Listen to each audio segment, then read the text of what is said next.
Padi ngidam atau pari nyiram bisa diartikan padi ngidam. Upacara ini adalah satu dari puluhan upacara adat di Desa Adat Ciptagelar.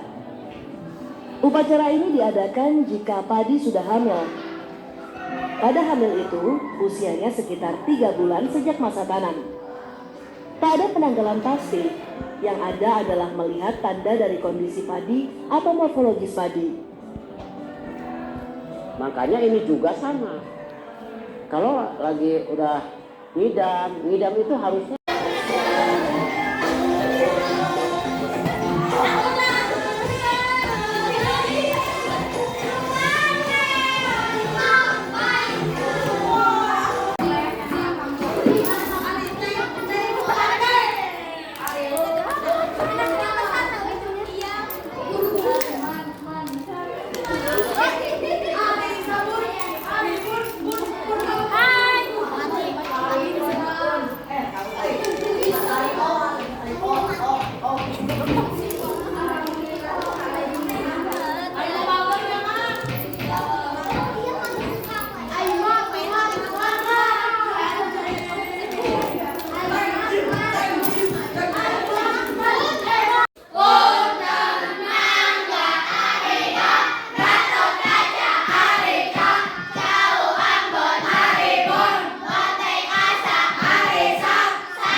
Pelayan nuseri dihukum.